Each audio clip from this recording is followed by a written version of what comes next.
Hi friends, the truth academy की online classes में आप सभी का हार्दिक स्वागत है।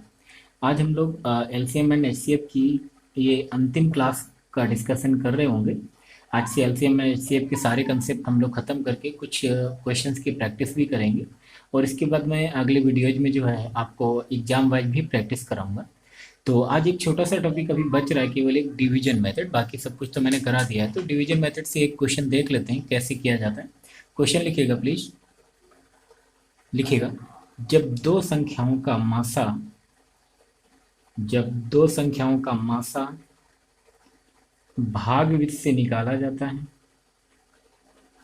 जब दो संख्याओं का मासा भागवृत्त से निकाला जाता है तब अंतिम भाजक 17 तब अंतिम भाजक 17 तब अंतिम भाजक 17 तथा तथा भागफल क्रमशः 1,4,1,3 तथा भागफल क्रमशः 1,4,1,3 भागफल क्रमशः 1,4,1,3 मिलते हैं। तो दोनों संख्याओं का अंतर ज्ञात कीजिए। तो आई होप आपने क्वेश्चन अच्छे से नोट कर लिया होगा और उसे ट्राई भी किया होगा। तो आइए देखते हैं, समझते हैं क्वेश्चन को कि देखना डिवीजन मेथड में हम लोग कर क्या रहे होते हैं। हम फालतू के ज़्यादा क्वेश्चन नहीं करेंगे, एक ही क्वेश्चन करेंगे और उसी से सारी बातें हम लोग समझ लेंगे। उसी को थोड़ा बहुत इधर उधर घुमा करके आपसे क्वेश्चन पूछा जा रहा होगा, तो उसकी टेंशन नहीं लेनी है, ठीक है। देखना यहाँ पर आपसे कह रहा है कि जब किन्हीं दो संख्याओं का एचसीएफ आपसे कह रहे हैं कितना है, 17 है। अब ध्यान देना, इधर समझना सब लोग अच्छे से। क्या कि दो संख्याओं का जो एचसीएफ है वो कितना है, 17 है। और एचसीएफ की अगर हम बात करें, या आप यहाँ पर ये कह सकते हैं कि ये बात आपसे बोला जा सकता है। देखना दो चीजें यहाँ पर, एक लैंग्वेज ऐसी बोली जा सकती है कि आपको डायरेक्टली बता दे कि दो संख्याओं का एचसीएफ कितना है, 17 है। या तो फिर आपसे ऐसा कह सकता है कि जब दो संख्याओं का एचसीएफ भागवृत्त से निकाला जाता है, या आप ये कह सकता है कि देखना मैं ये बात डायरेक्टली लिख दे रहा हूँ। तो क्या जैसे कि कह दे आपसे क्या कि दो संख्याओं का एचसीएफ भागवृत्त से निकाला जाता है। ध्यान देना, मैं क्या करूँ, दो संख्याओं का एचसीएफ भागवृत्त से निकाला जाता है तो अंतिम भाजक क्या है, 17 है। अच्छा आप मुझे बताइए, अभी तक जितना भी हम भागविधि से एचसीएफ निकालते आ रहे हैं, तो जो अंतिम भाजक होता था वो क्या करता था, संख्या को कंप्लीटली डिवाइड कर देता था। क्या मैं कह रहा हूँ, जब दो संख्याओं का हम एचसीएफ निकालते थे तो क्या होता था, जो अंतिम भाजक आता था वो वही तो क्या होता था, मासा होता था। तो इसलिए यहाँ पर इस क्वेश्चन में लैंग्वेज क्या कह रहा है कि जब दो संख्याओं का एचसीएफ निकाला जाता है तो अंतिम भाजक कितना है, 17 है। तो अंतिम भाजक 17 होने का मतलब क्या है कि मासा कितना है, 17 है। क्या इस बात को समझे कि अगर अंतिम भाजक 17 है तो इसका मतलब ये हुआ कि मासा कितना है, 17। पहली तो इस बात को समझिए अच्छे से। क्वेश्चन में लैंग्वेज क्या कही जा रही है कि जब दो संख्याओं का एचसीएफ निकाला जाता है तो उनका अंतिम भाजक 17 है। ये जो अंतिम भाजक है ना, यही क्या होगा, मासा, क्योंकि यही तो पूरा पूरा कंप्लीटली डिवाइड कर रहा होगा। जब अंतिम भाजक है, अंतिम भाजक तो वही होगा ना जब संख्या को पूरा पूरा डिवाइड कर देगा, तो वो क्या होता है, एचसीएफ होता है। पहला पॉइंट इस तरह क्वेश्चन में, तो ये क्लियर होना चाहिए, ठीक है। अब आपको बताया कि देखना एचसीएफ हम अगर देखा जाए तो हम निकालते कैसे हैं कि भाई कोई भी दो संख्याएं हैं, अगर इस तरह से कोई भी दो संख्याएं हैं तो हम क्या करते हैं कि छोटी संख्या से क्या कर रहे होते हैं, बड़ी संख्या में भाग दे रहे होते हैं। फिर हम कुछ टाइम्स डिवाइड होता है और कुछ टाइम्स डिवाइड होने के बाद यहाँ पर कोई नंबर आता है, फिर हम सब्ट्रैक्ट करते हैं तो यहाँ पर कोई नंबर आता है। जब ये रिमाइंडर होता है, इससे फिर हम किसको भाग दे रहे होते हैं, इसको भाग दे रहे होते हैं। बात समझ आ रही है ना, हम इसे भाग दे रहे होते हैं, ठीक। फिर ऐसे ही हम आगे सॉल्व करते हैं, यही तो एक तरीका होता है ना, बात समझ आ गई ना। लेकिन अब आपको पता है यहाँ पर अंतिम भाजक कितना है, 17 है। अब अगर अंतिम भाजक 17 है तो यहाँ पर आपको ये भी ध्यान देना है कि अब हम यहाँ से नहीं चल सकते स्टार्टिंग से, तो क्या हमें उल्टा जाना पड़ेगा, हमें मतलब क्या पीछे से जाना पड़ेगा। बात समझ आ रही ना, कि हमने मान लिया थोड़ा सा, मतलब जब भी इस क्वेश्चन करें तो थोड़ा सा इस पर देखें, बाकी जब आप सीख चुके होंगे तो फिर कोई तकलीफ नहीं होने वाली है, ठीक। जैसे कि अगर हम बात करें कि अंतिम भाजक, हम यहाँ पर मान के चलते कि नहीं, अंतिम भाजक हमारा कितना होता, 17। यही तो कह रहा है अंतिम भाजक 17।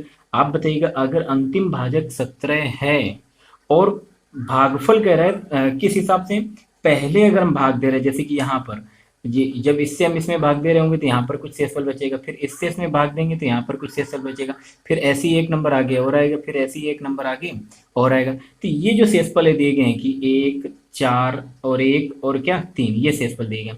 तो क्या अब यहाँ पर देखिए, अगर अंतिम भाजक 17 है और कह रहे हैं अंतिम शेषफल कितना है, 3 है, यानी कि 17 से जब भाग गया होगा तो पूरा पूरा भाग चला गया होगा 3 बार, क्योंकि यही तो अंतिम भाजक था। तभी तो इतनी टाइम्स जाने पे, अगर भागफल इतना था तो इतने टाइम्स जाने पे क्या होगा, ये कंप्लीटली डिवाइड कर दिया होगा उसने। तो आप बताइए कि 17 से अगर हमने 3 बार डिवाइड किया होगा तो कंप्लीटली डिवाइड होगा। तो यहाँ पर कितना होना चाहिए, 17 से 51। तभी तो जब यहाँ पर 51 होगा और 17 से 51 किया गया होगा तभी तो यहाँ पर क्या आया होगा, 0। तभी तो ये अंतिम भाजक के रूप में बना होगा। क्या ये पहला पॉइंट आपको क्लियर हुआ? ठीक है, अब बताइएगा मुझे इसमें हम करते क्या थे कि ये 17 क्या होता था। ये 17 होता था कि जब हम यहाँ से दो नंबर को भाग दे रहे होते तो जो शेषफल आता था वही तो ये होता था, ये वाला भाजक। तो अब हम क्या करेंगे, अब एक अगले नंबर से ऐसे भाग देंगे, पीछे से चलेंगे ऐसे उल्टा। तो यानी कि यहाँ पर कोई नंबर आएगा, यहाँ पर कोई नंबर आएगा, और यहाँ पर कितना आ रहा होगा, 17।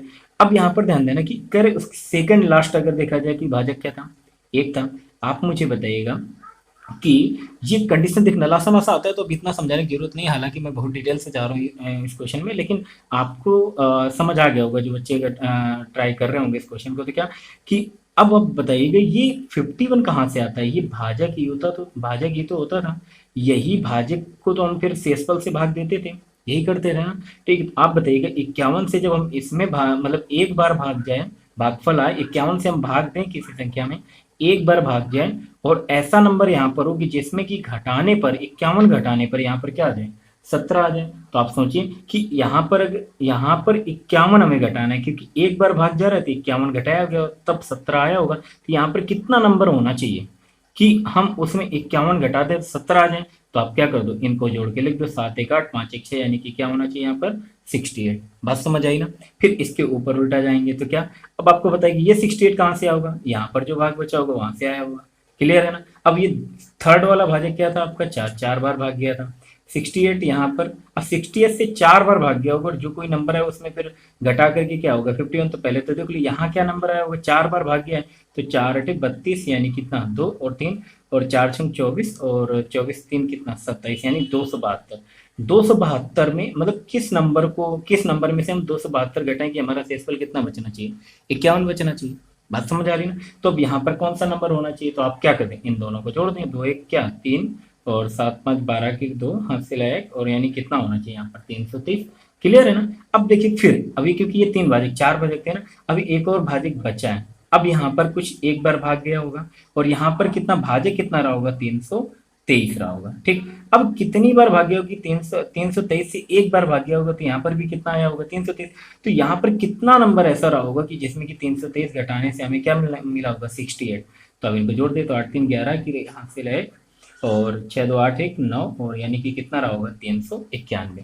तो आपसे कह रहा था कि वो दोनों संख्याएं बताएं, तो आप मुझे बताइए वो दोनों संख्याएं क्या आ गई, 323 और क्या 391। वो दोनों संख्याएं पूछ सकता है तो कौन सा, 323 और 391।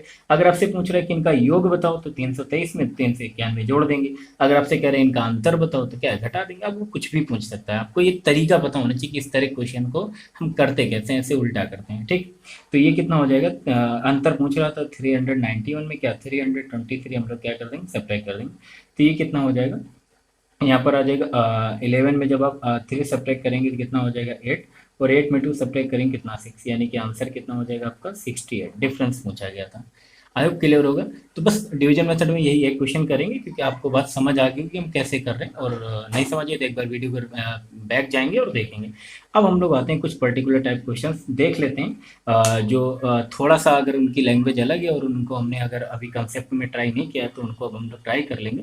ठीक है, कंसेप्ट यहाँ से सारे क्लियर हो चुके हैं। कुछ क्वेश्चंस मिसलेनियस विविध प्रकार के क्वेश्चंस हैं, उनको डिस्कस कर लेते हैं।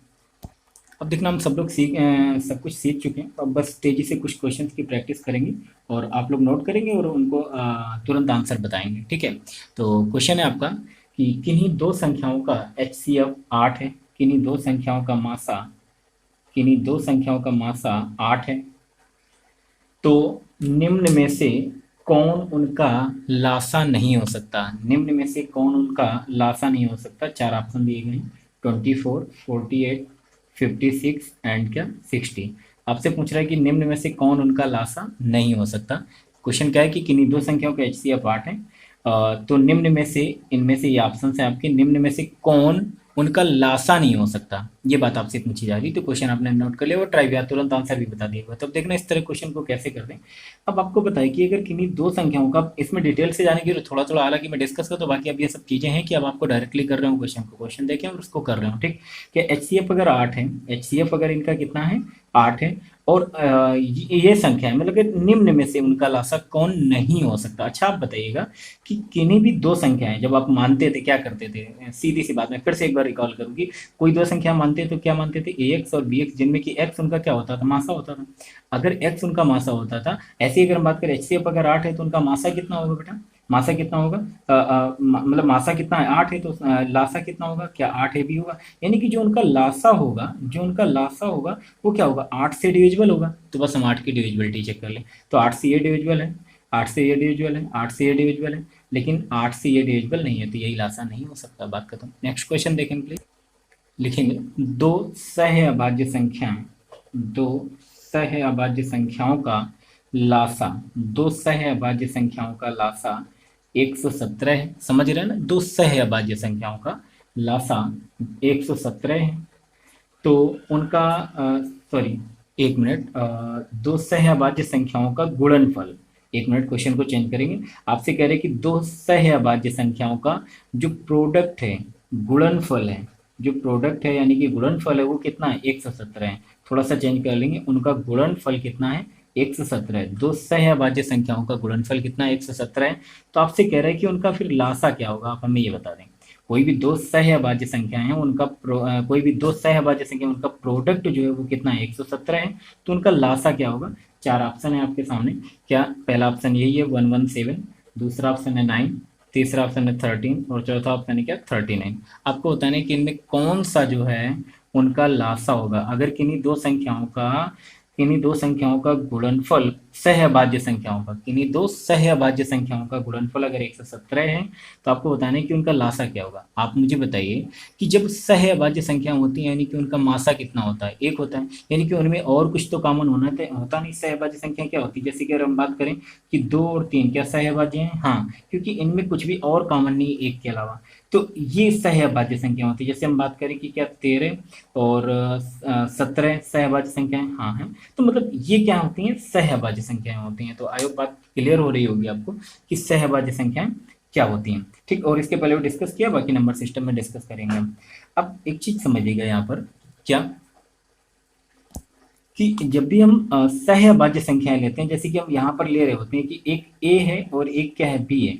अगर ये दोनों सहअभाज्य संख्याएं यानी कि इनका मासा कितना हो, एक हो, यानी कि 1 multiply by A and B multiply by A, तो इनका एलसीएम क्या होगा, 1 मल्टीप्लाई बाई क्या होगा, ए बी होगा। यानी कि क्या होगा, उन सहअभाज्य संख्याओं का गुणनफल ही तो उनका क्या होगा, लासा होगा। बात समझ आ रही है ना, उन दोनों सहअभाज्य संख्याओं का गुणनफल ही क्या होगा, लासा होगा। तो आपसे वही तो कह रहा है, क्या दो सहअभाज्य संख्याओं गुणनफल 117 है, तो उनका लासा क्या होगा, 117 ही होगा।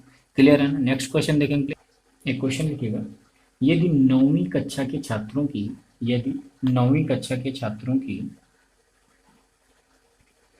यदि नौवीं कक्षा के छात्रों की 6, 8, 12 या 16 की पंक्तियां बनाई जाती हैं, 6, 8, 12 या 16 की पंक्तियां बनाई जाती हैं, तो कोई भी छात्र छूटता नहीं है, तो कोई भी छात्र छूटता नहीं है, तो कोई भी छात्र छूटता नहीं है।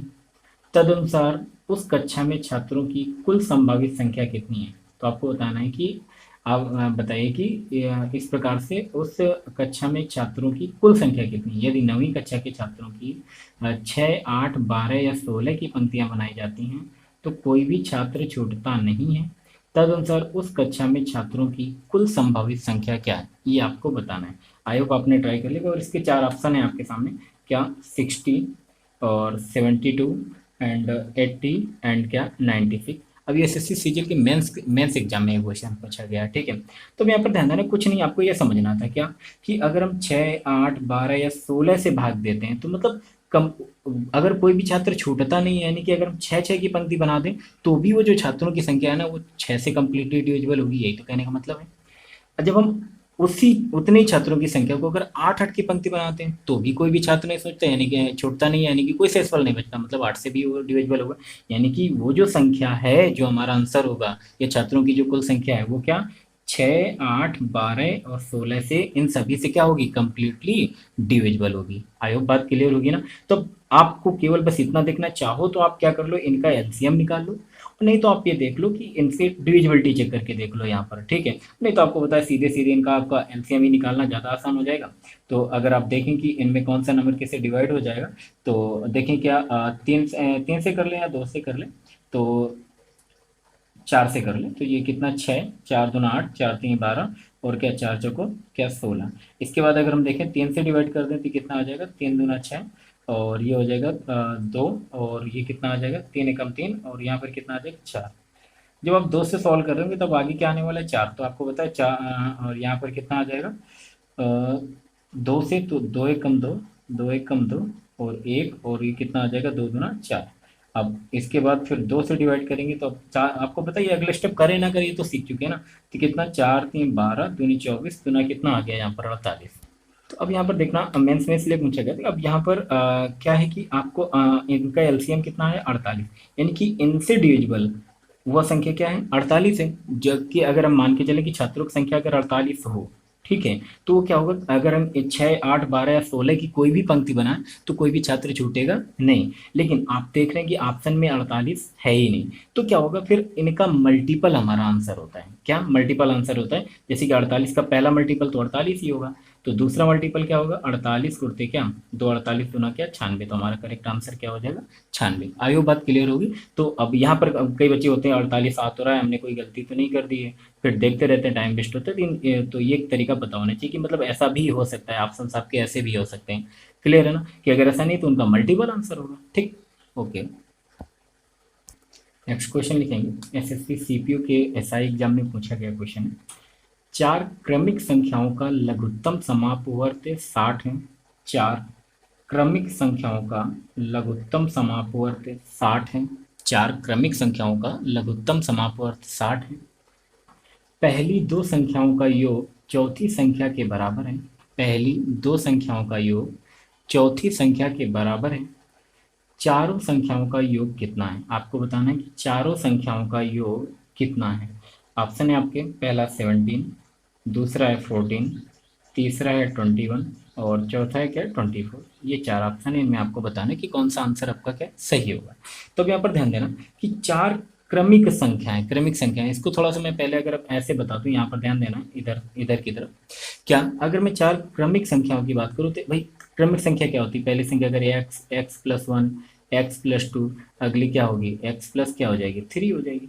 यही बात आपसे करें तो जब कुछ नहीं पता तो आप क्या यही कर रहे होंगे, हाँ बिल्कुल कर रहे होंगे, ठीक है। अगर आप ये कर रहे होंगे तो बस थोड़ा सा ध्यान दें क्या कर रहे होंगे भाई, क्योंकि देखो रट के नहीं बैठना है कि ऐसा ही करना है। क्या, फिर आपसे कंडीशन कह रहे हैं कि पहली दो संख्या यानी इनका योग यानी कितना, 2x+1 किसके बराबर है, चौथी संख्या की यानी x+3 के बराबर है। तो जब इसको सॉल्व करेंगे तो कितना होगा बेटा, x इक्वल टू कितना आ जाएगा, 2। आप बताइए मुझे क्या, x अगर 2 आ गया तो क्या संख्या नहीं निकाल सकते, निकाल सकते हैं क्या, 2, 3, 4 और क्या 5। अब करें इनका योग बताओ तो 5 और 9 3 12 2 14, यानी कि आंसर क्या हो जाएगा आपका 14। कोई तकलीफ नहीं, फालतू का दिमाग लगाने की जरूरत नहीं।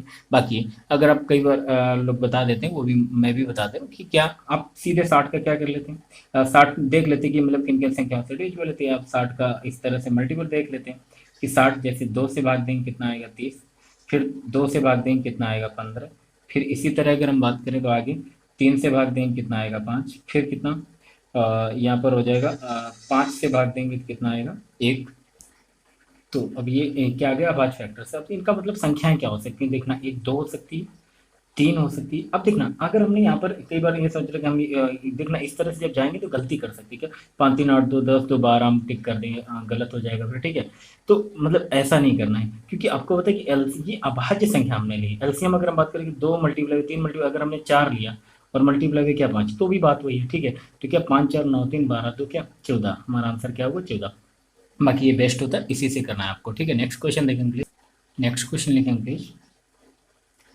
देखो नेक्स्ट क्वेश्चन क्या कह रहा है, ये भी एसएससी सीजीएल के टीयर फर्स्ट एग्जाम में पूछा गया। दो अभाज्य संख्याओं एक्स और वाई, दो अभाज्य संख्याओं एक्स और वाई कामा करके लिखना x is greater than y, x is greater than y. देखिए इन चीज़ों को बहुत महत्व होता है, ठीक है, ध्यान देंगे। दो संख्याएं x और y कामा करके क्या x और x ग्रेटर देन क्या y ब्रैकेट में लिख लेंगे। का लघुत्तम समापवर्ती कह रहे हैं x 61, इनका कह रहे हैं एलसीएम, दो संख्या x और y कामा करके x is greater then y का एलसीएम कितना है 161 है, 161 है, इनका एलसीएम 161 है। तो आपसे कह रहे हैं कि आप हमें बता दें क्या 3y माइनस एक्स बराबर कितना होगा। अब देखिए इस तरह से थोड़ा लैंग्वेज चेंज कर करके क्वेश्चन पूछे जाते हैं कि आपसे पूछ रहा है कि 3y माइनस एक्स का मान कितना होगा। ऑप्शन है आपके, पहला ऑप्शन है -2, दूसरा ऑप्शन है -1, तीसरा ऑप्शन है 1 एंड चौथा ऑप्शन है क्या 2। इन चार ऑप्शन में आपको बताने कि कौन सा सही होगा। तो अब आप समझे, दिमाग में आपने ट्राई कर लिया होगा। आइए हम लोग क्वेश्चन का सॉल्यूशन देखते हैं। देखना अब कह रहे दो अभाज्य संख्याएं, दो अभाज्य संख्याएं क्या है एक्स और वाई। यहाँ पर देखना ये सबसे इंपॉर्टेंट बात क्या है यहाँ पर कि ये दोनों संख्याएं हैं कैसी, अभाज्य संख्या है। अभाज्य संख्या आप लोग समझते होंगे जिनका मतलब जिनमें कुछ भी और कुछ भी कॉमन ना हो, जैसे कि अभाज्य संख्या 2 और 3, या अगर हम बात करें ये सब अभाज्य संख्या है कि जिनमें मतलब एक के अलावा और कुछ कॉमन ना हो, यानी जिनका एचसीएफ एक हो। बात समझ गया ना कि उनमें और कुछ और उनका और कोई गुणनखंड नहीं होना चाहिए। दो ही गुणनखंड होते हैं अभाज्य संख्याओं के, या तो फिर एक या तो फिर वो संख्या क्या स्वयं, मतलब दो ही गुणनखंड होते हैं केवल। तो अभाज्य संख्या है, तो आप मुझे बताइए अभाज्य संख्याओं का एलसीएम क्या होता है। अब अभी मैंने इसके पहले एक क्वेश्चन डिस्कस किया था, ठीक है, एक्स और वाई, तो इनका एलसीएम क्या होगा। फिर अभाज्य संख्याओं का एलसीएम उन संख्याओं का गुणनफल ही होता है। अभाज्य संख्याओं का लासा उन संख्याओं का क्या, उन अभाज्य संख्याओं का गुणनफल ही होता है। वो कह रहा है कितना 161, तो यानी एक्स वाई इक्वल टू कितना हो जाएगा बेटा 161। अब आपको एक्स और वाई पता करना है, ये अभाज्य संख्या है, तो हम लोग क्या करेंगे इसको फैक्टर्स करेंगे किससे, अभाज्य गुणनखंड के रूप में 161 को क्या करेंगे तोड़ने का प्रयास करेंगे, ब्रेक करेंगे। तो देखना हम डिवाइड करेंगे, देखेंगे किससे डिवाइड, 2 से तो होगा नहीं, 4 से नहीं होगा, 6 से नहीं होगा, 8 से नहीं होगा, ठीक है, तो समझ गए कि क्योंकि विषम संख्या। 3 से 3 बचे 15, 3 से भी नहीं होगा। 5 से तो हो ही नहीं सकता, 0 और 5 नहीं, 6 से भी नहीं होगा, 2 से नहीं हो रहा, तो 7 से, 7 दूनी 14, 7 21, हाँ 7 दूनी 14 और 7 त्रिक 21, यानी कि इसके अभाज्य गुणनखंड क्या हो सकते हैं 23 मल्टीप्लाई बाई क्या 7। क्लियर है ना, इसके अभाज्य गुणनखंड क्या हो सकते हैं 23 मल्टीप्लाई बाई 7। एक कंडीशन दी गई थी x is greater then y। देखना हमसे पूछ रहा था 3y माइनस एक्स, तो इसका मतलब हमें y और x ही तो चाहिए, तो यानी एक कंडीशन दी गई x is greater then y, यानी कि ये क्या हो जाएगा x, तो ये क्या हो जाएगा y। आपसे जो पूछ रहा है वहां पर वैल्यू पुट कर दें क्या 3 मल्टीप्लाई बाई बेटा 7 और माइनस कितना हो जाएगा 23, किया जाएगा 21 माइनस का क्या बेटा 23, तो आंसर कितना आ जाएगा -2। आई होप आपको बात समझ आई होगी। नेक्स्ट क्वेश्चन देखेंगे प्लीज। नेक्स्ट क्वेश्चन लिखेंगे, प्यारा सा क्वेश्चन है, एसएससी जीडी के एग्जाम में पूछा गया, जीडी कांस्टेबल का जो एग्जाम होता है उसमें पूछा गया। लिखेंगे 1008 को किस एक अंक वाली संख्या से विभाजित किया जाए। 1008 को किस एक अंक वाली संख्या से विभाजित किया जाए कि भागफल एक पूर्ण वर्ग संख्या बन जाए। मैं फिर से रिपीट करूं, 1008 को किस एक अंक वाली संख्या से विभाजित किया जाए कि भागफल एक पूर्ण वर्ग संख्या बन जाए, भागफल एक पूर्ण वर्ग संख्या बन जाए। ऑप्शन है आपके 9 4 8 7, 9 4 8 और क्या 7। तो यहाँ पर ध्यान देना, आपसे यहाँ पर कह रहा है कि इसको हम किस एक अंक वाली संख्या से भाग दें कि ये जो है ना मतलब भागफल जो है, भागफल यानी जितने टाइम्स भाग जाएगा वो क्या बन जाए पूर्ण वर्ग बन जाए, वर्ग बन जाए, ठीक है। तो देखना पहले एक बेसिक सा जो तरीका है, जब हम ऑप्शन से ना जाएं तो पहला बेसिक सा तरीका हमारा यही है क्या कि भैया हम इसके क्या कर लें तुरंत एलसीएम ले लें। आप ये देखें कि कंप्लीटली डिवाइड कर रहा हो जिससे उससे हम डिवाइड करके देख लें। जैसे कि आपको बताया कि अंतिम अंक किससे डिवाइड वाला है, तो 2 से तो ये डायरेक्टली 4 से भी डिवाइड कर सकते हैं, 4 दूना 8, 4 5 20 और क्या 4 दूना 8। आगे 4 से अभी भी डिविजिबल है तो कितना 4 6 24 और 4 3 क्या 12। फिर 9 से डिविजिबल है, 9 7 63, यानी कि इसके गुणनखंड क्या आने वाले हैं बेटा 4 multiply by 4 multiply by 9 multiply by क्या 7, यही तो आने वाली।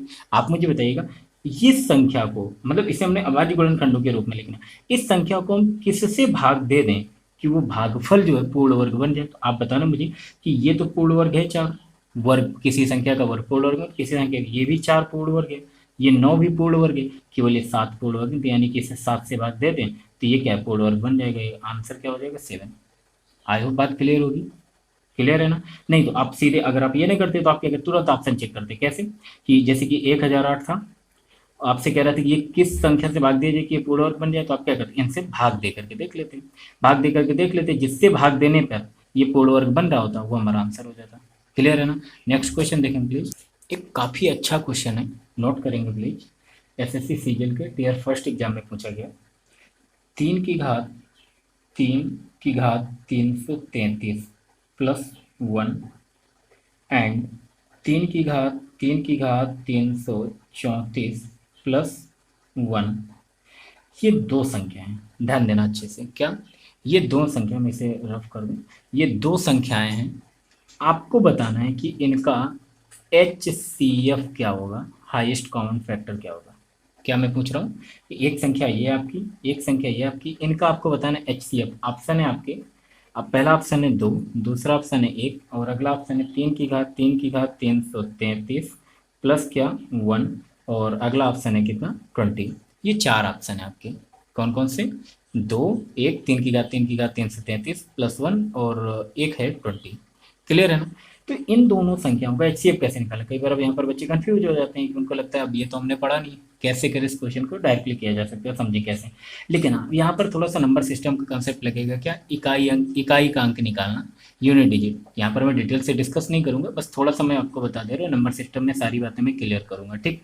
क्या आपको यहाँ पर ध्यान देना है, जैसे कि आप बताना मुझे कि देखना, ऐसे तो आपको क्या इसमें कुछ कॉमन दिख रहा है, कोई चीज़ कॉमन नहीं दिख रही, तो कई बार बच्चे क्या होता है कि मान लेते हैं कि इनमें कोई कॉमन नहीं आएगा तो हम 1 टिक कराएंगे, जो कि गलत आंसर है, क्योंकि ये लग रहा है कि ये संख्या में हमें कुछ कॉमन तो दिख नहीं रहा, तो हम क्या करें, एक एलसीएम हो जाएगा हमारा, एक HCF हो जाएगा, वो गलत है। क्यों, अब यहाँ पर ध्यान देना, कैसे कि 3 की घात 333, अगर हम इसको सॉल्व करने की बात करें तो इसका, जब अब ऐसा नहीं है कि हम इसको सॉल्व कर पाएंगे, 3 की घात 333 को हम सॉल्व नहीं कर सकते, लेकिन हमें इनका इकाई एकांक पता कर सकते हैं। नंबर सिस्टम में डिस्कस करूंगा मैं कि इनका हम क्या कर सकते हैं, इकाई का अंक पता कर सकते हैं। अगर हम इनका इकाई का अंक पता कर सकते हैं तो यहाँ पर थोड़ा सा मैं प्रयोग करके आपको बता दे रहा हूँ कि अगर हम 3 की घात 1 करते हैं तो 3 आता है, अगर 3 की घात 2 होती है तो कितना आता है, 9 आता है, अगर 3 की घात 3 होती है तो कितना आएगा इकाई का अंक, 7 आएगा, अगर हम कहते हैं 3 की घात 4 होगी तो इकाई का अंक कितना आएगा, 1 आएगा,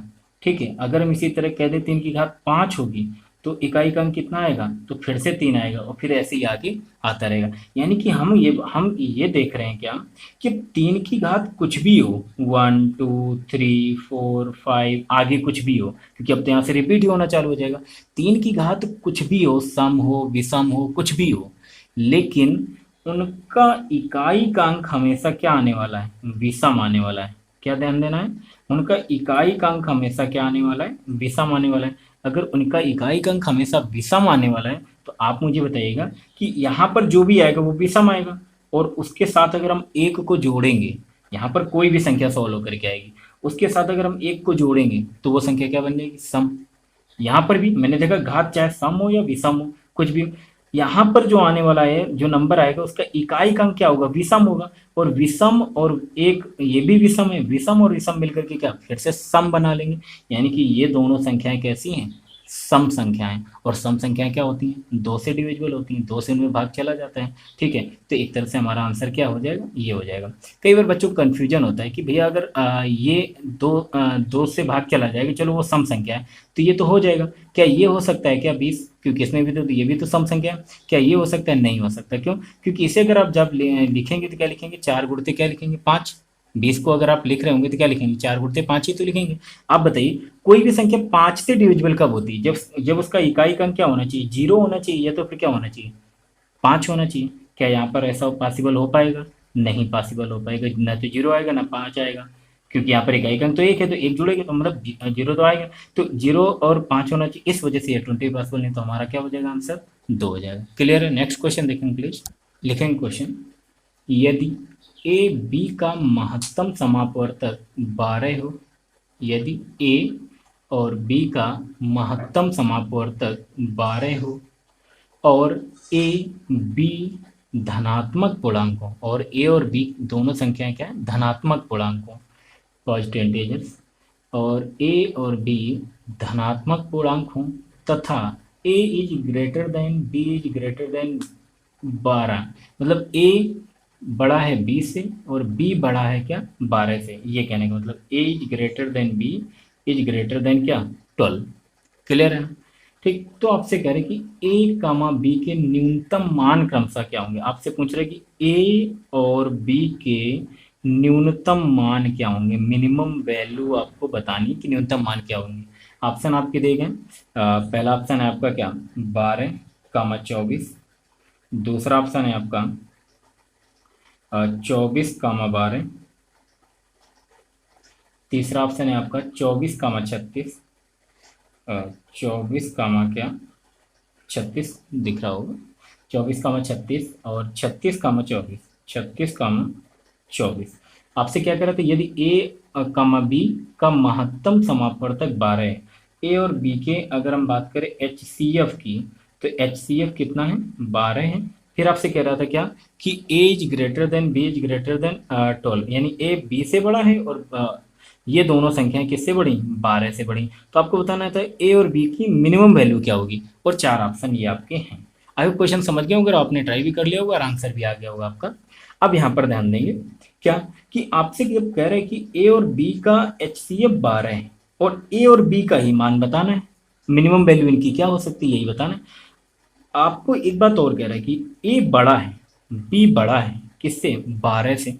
तो आप मुझे बताइएगा कि अगर ए बड़ा है बी बड़ा है किससे 12 से, तो अगर हम इतना केवल देखें, इतना आयो समझ रहे होंगे आप, मैं इतना अगर बात करूं कि ए बड़ा है बी से, आप बताइए अगर ए बड़ा है बी से, आपसे पूछा क्या गया ए कामा बी ये मिनिमम वैल्यू, तो ऑप्शन में ए बी ही तो दिया होगा, A B A B A B, यही ए बी तो दिया होगा ना। कह रहे ए बड़ा है बी से, यहाँ तो ए छोटा है बी से, तो पहला ऑप्शन तो पहले ही खत्म। यहाँ पर ए बड़ा है बी से, हाँ ये हो सकता है। यहाँ पर ए बड़ा है बी से गलत है, क्योंकि आपको ये बताना कि ए बड़ा है बी से, यहाँ पर आपने देखा, तो अब आपने देखा क्या ये सही हो सकता है या तो फिर ये, दो ऑप्शन आपने क्या कर दिया इग्नोर कर दिया, ठीक गलत हो गया वो। अब इसके बाद आपसे कह रहा था एक चीज और क्या कि ए बड़ा है बी से और ए और बी, ध्यान देना इस बात को भी समझना, आंसर आ गया आपका, ए और बी दोनों बड़े हैं 12 से, यानी ए भी बड़ा है 12 से बी भी बड़ा है 12 से। यहाँ तो बी 12 है, ये भी गलत हो गया, तो यानी आंसर क्या बचा 36 का 24, यही आपका आंसर होगा। चाहो तो आप डिटेल मेथड से जाकर के निकाल लेते हैं, ठीक है। तो देखना हमने कंसेप्ट सीखे हैं पीछे पीछे क्लासेज में, इतने सारे क्लासेज की हमने कंसेप्ट सिखाया है। प्लीज़ अगर आपने नहीं देखा है तो एक एक क्लास को विधिवत देखना, आप इस चक्कर में न पढ़ना। देखना मैं जानता हूँ कि मोस्ट ऑफ द स्टूडेंट्स की जो थिंकिंग होती है वो ये कि हमें कुछ ऐसा मिलना चाहिए जिससे मज़ा आ जाए। मज़ा आने का मतलब इन द सेंस कि नहीं टीचर जोक मारे और आ करके फटाफट बताए देखो 2 सेकंड में क्वेश्चन को कैसे किया जा सकता है, 1 सेकंड में क्वेश्चन को कैसे किया जा सकता है। प्लीज़ मैं आपकी जानकारी के लिए बता दूं, ऐसा कभी भी पॉसिबल नहीं होता है। आपको मैं 2 लाइन का एक क्वेश्चन लिख करके दूं, आपसे मैं कहूं कि इसे पढ़िए, तो फिर भी आप कम से कम 4 से 5 सेकंड का समय ले लेंगे, 6 से 7 सेकंड का समय ले लेंगे, ठीक है। उस क्वेश्चन को केवल पढ़ने में, समझ करके उसको सॉल्व करने में, वो भी एग्जाम हॉल में बैठ करके। क्या आपको लगता है कि मतलब हम सेकंडों में क्वेश्चन कर सकते हैं क्या, 1 से 2 सेकंड में? ये सब कहने की बातें होती हैं। मैं भी यहाँ पर आ जाऊँ कि क्वेश्चन देख करके फिर मैं उसका पहले अपनी कॉपी में सॉल्यूशन लिखूँ विधिवत, फिर उसमें मैं 1 घंटा रिसर्च करूँ कि नहीं इसको कैसे मैं 1 सेकंड में बच्चों को कराने का प्रयास करूँ। ये घर में बैठ के ये बातें अच्छी लगती हैं, ठीक है, लेकिन एग्जाम हॉल में जब बैठे होंगे तो ये बातें आप बिल्कुल अच्छी नहीं लग रही होंगी आपको। इनसे मतलब घृणा हो रही होगी ऐसी बातें सुन करके जो टीचर ऐसा बोलते हैं, ठीक है। प्लीज़ ईमानदारी से काम करिएगा, मैं ईमानदारी से पढ़ा रहा हूँ। मुझे पता है कि मुझे कम लाइक्स मिलने वाले हैं, कम व्यूज मिलने वाले हैं, क्यों? क्योंकि मैं थोड़ा सा डिटेल में चीज़ों कर जा रहा हूँ, एक एक चीज़ डिस्कस कर रहा हूँ। बच्चों को क्या चाहिए कि कोई आए हमें 30 मिनट पढ़ाए और पूरा LCM HCF ख़त्म कर दे, ठीक है। किया जा सकता है अगर जो बच्चे मतलब कहीं ना कहीं पढ़ चुके हैं 2 से 3 बार, तो उनके लिए रिवीजन के तौर पे किया जा सकता है। बाकी प्लीज़ जो बिगनर्स हैं या थोड़ा बहुत जो वीक हैं, उनकी मैं अगर बात करूं तो प्लीज़ आप लोग प्रयास ये करें, बेसिक सी चीज़ों को पकड़ने का प्रयास करें, ताकि कोई भी चीज़ आपको दोबारा ना पढ़नी पड़े। कई बार क्या होता है, लोग एक बार LCM से पढ़ते हैं, फिर दोबारा कहीं से, फिर तिबारा किसी टीचर से, फिर चौथी बार किसी और टीचर से पढ़ने लगते हैं। ये यही चलता रहता है प्रोसेस। क्यों? क्योंकि उन्होंने पहली बार अच्छे से पढ़ा ही नहीं है। वो केवल उनको वो चाहिए था, हाईलाइट वाली चीज़ें केवल चाहिए थी, कोई हमें जादू करके दिखा दे। तो प्लीज़ हम जादू करके नहीं दिखा सकते। तो प्लीज एक एक बात को ध्यान देना। हाँ, अब मैं क्वेश्चन सॉल्व करा रहा हूँ तो मैं आपको थोड़ा सा बता रहा हूँ कि ऑप्शन से कैसे करना है, कि हम सॉल्व कर रहे हैं क्या ज़्यादा क्वेश्चन को, कुछ नहीं कर रहे हैं, वो तो आपको समझा रहे हैं, इस वजह से थोड़ा और टाइम ले रहे हैं, नहीं तो और आसानी से किया जा सकता है। लेकिन ऐसा हम कब कर पा रहे हैं, जब हमने बेसिक्स एक एक पढ़े हैं अच्छे से। ठीक है, तो प्लीज फालतू की बातों में नहीं आएंगे और ईमानदारी से मेहनत करेंगे। ओके, नेक्स्ट क्वेश्चन देखें प्लीज। नेक्स्ट क्वेश्चन ऐसे ही छोटा सा क्वेश्चन है, बस आपकी प्रैक्टिस के लिए करा दूँ, कोई इतना बड़ा इशू नहीं है इस क्वेश्चन में। दिया गया है आपको, एग्जाम में पूछा गया है, एसएससी 10+2 के एग्जाम में पूछा गया है एलडीसी में। देखना, कह रहे यदि यदि p बराबर 2 की घात 3, 3 की घात 10 और कह रहे मल्टीप्लाई में क्या 5। ये देखना एग्जाम में ऐसे डॉट लगा करके भी देखो, उसका मतलब मल्टीप्लाई होता है। ठीक है, 3 की घात 10 मल्टीप्लाई में क्या 5। फिर आपसे कह रहे क्या, क्यू बराबर दिया गया है, क्यू बराबर दिया गया 2 की घात 5 मल्टीप्लाई में क्या 3 मल्टीप्लाई में क्या 7। ये दिया गया, तो कह रहा है पी तथा क्यू का महत्तम समापवर्तक क्या होगा। पी एंड क्यू का आपको क्या बताना है, एच सी एफ महत्तम समापवर्तक बताना है। ठीक है, 4 ऑप्शन है आपके, मैं लिखे दे रहा हूँ। पहला ऑप्शन है आपका 2 multiply by 3 multiply by 5 multiply by क्या 7। दूसरा ऑप्शन है जो आपका वो है 3 मल्टीप्लाई बाई क्या 2 टू द पावर क्या 3। फिर तीसरा ऑप्शन है आपका 2 की पावर 2 मल्टीप्लाई बाई क्या 3 की पावर 7। और चौथा ऑप्शन है आपका क्या 2 की पावर 5 मल्टीप्लाई बाई क्या 3 की पावर 10 मल्टीप्लाई बाई क्या 5 मल्टीप्लाई बाई क्या 7। अब देखना यहाँ पर गलती क्या हो सकती है। देखना ये एग्जाम में ऐसा नहीं कि आपको एलसीएम एचसीएफ नहीं आता है, बस गलती क्या होगी कि आपको कई बार हम एग्जाम में जल्दबाजी में ध्यान नहीं देते हैं, पूछा गया एचसीएफ, हो सकता है हम उसका एलसीएम निकाल बैठे और आंसर टिक करके चले आएँ, बस ये गलती होती है। ठीक है, अब कभी इसमें ऐसी तो है नहीं कि हमें कोई चीज़ आती नहीं, आता सब कुछ। एग्जाम में इतना प्रेशर होता है, इसलिए मैं कह रहा हूँ क्वेश्चन को आसानी से पढ़ना है, बिल्कुल आराम से पढ़ना है क्वेश्चन को। क्या करें, पी और क्यू दिया गया है, एच सी एफ पूछा जा रहा है। एच सी एफ क्या होता है, जो दोनों में हो। तो देखो दोनों में क्या है, या आपको मैंने बताया, देखना पहली क्लास जाना, वहाँ पर मैंने बहुत कुछ डिस्कस किया कि एच सी एफ जो होता है वो मिनिमम घात वाला आंसर होता है हमारा, किसी भी अभाज्य संख्या की मिनिमम घात वाला आंसर होता है जो दोनों में हो, बस इतना याद रखना। तो देखना 2 की मिनिमम घात क्या है, 2 की मिनिमम घात क्या है 3, लेकिन दोनों में, तो उसको हमने ले लिया मल्टीप्लाई भी क्या। और क्या 3 की घात यहाँ पर 10 है, यहाँ पर 1 है, तो 3 की घात 1 दोनों में है, ना कि 3 की घात 10 दोनों में, तो क्या ले लेंगे 3। क्या और कुछ काम है नहीं, तो ये हमारा क्या हो जाएगा आंसर, करेक्ट। क्लियर है ना, ये एच सी एफ बस समझ आ गई ना। तो नेक्स्ट क्वेश्चन देखेंगे, लिखेंगे नेक्स्ट क्वेश्चन। 2 धनात्मक पूर्णांकों का लघुत्तम समापवर्त बड़ी संख्या का दुगना है। 2 धनात्मक पूर्णांकों का लघुत्तम समापवर्त बड़ी संख्या का दुगना है। उनमें छोटी संख्या और दोनों पूर्णांकों के महत्तम समापवर्तक का अंतर 4 है। फिर से लिखेंगे, उनमें छोटी संख्या और दोनों पूर्णांकों के महत्तम समापवर्तक का अंतर 4 है। तदनुसार छोटी संख्या कितनी है। तब आपको बताना है कि छोटी संख्या कितनी है। ऑप्शन है आपके 4, पहला है 12, 6 और 8 एंड क्या 10। ये आपके 4 ऑप्शंस, तो आपको बताना है कौन सी सही है, कौन सा सही होगा। आप मुझे बताइएगा, यहाँ पर मैं साइड में सॉल्व कर रहा हूँ, ध्यान देंगे प्लीज। क्या कि इस क्वेश्चन की अगर मैं बात करूँ तो आपसे क्या कह रहा है, आपसे कह रहे हैं कि 2 धनात्मक पूर्णांकों का लघुत्तम समापवर्तक बड़ी संख्या का दोगुना है। तो पहले तो हम 2 संख्या मान लें, एक संख्या हमने मान ली x, एक मान लिया हमने y। अब किसी को भी बड़ा छोटा तो आपको अपने अनुसार मैंने मान लिया कि x इज ग्रेटर देन क्या y है यहाँ पर। क्लियर है ना, इतनी बात जो कह रहा है हमने वो कर लिया। 2 संख्या x और y मानी, x बड़ा दिखा दिया किससे y से।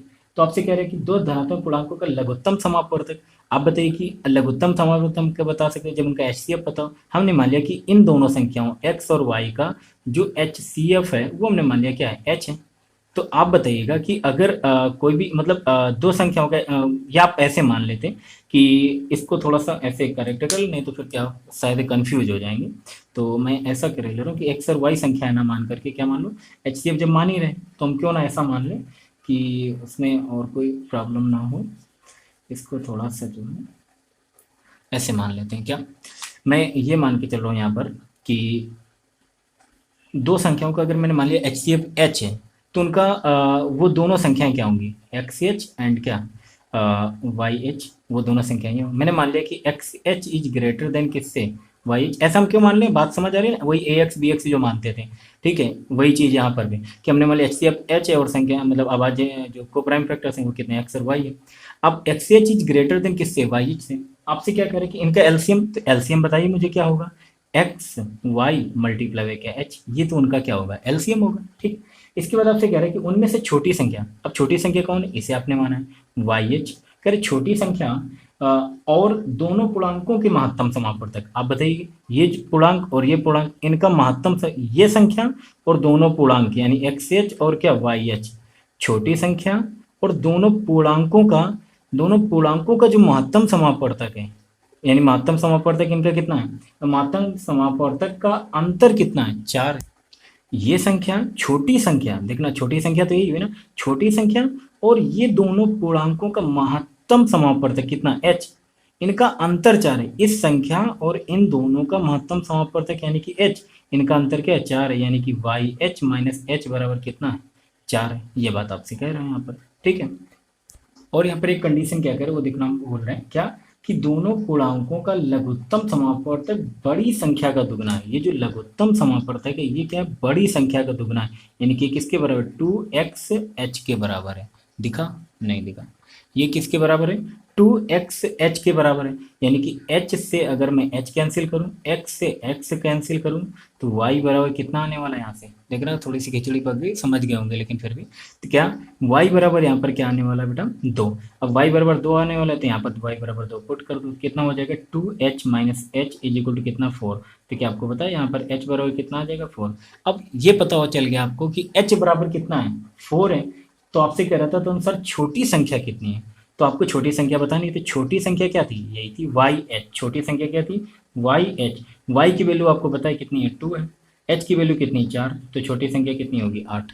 आई होप क्लियर होगा, यही आपका क्या हो जाएगा आंसर, कोई तकलीफ नहीं ना।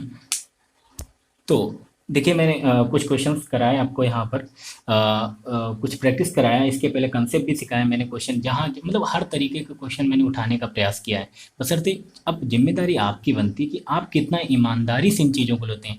आप अपना यूट्यूब में समय बर्बाद करने आते हैं या क्या करने आते हैं, मैंने पहले ही बोला था कि प्लीज़ ये एक ऑफलाइन क्लास की तरह ही इसे लीजिएगा, जैसे क्लास में बैठ करके पढ़ रहे होते हैं। क्लास में कोई टीचर अगर जेन्युइन टीचर, अच्छा टीचर, वो जादू करने नहीं आता, वो बच्चों को विधिवत क्लास में पढ़ा रहा होता है, समझा रहा होता है, ठीक है।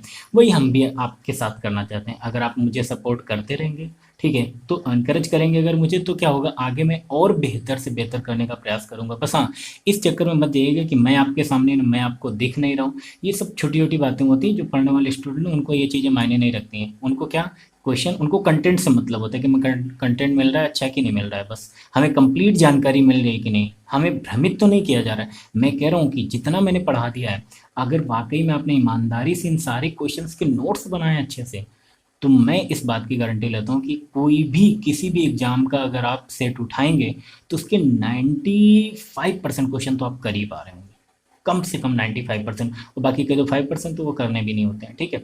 95% क्वेश्चन अगर आप कर पा रहे तो अपने आप में बहुत बड़ा अचीवमेंट है। अगर नहीं कर पा रहे हैं तो फिर रियलाइज करिए कि आपने वीडियोज अच्छे से देखे, क्या आपने उनको नोट्स बनाए, क्या नोट्स बना करके उनका रिविजन किया है।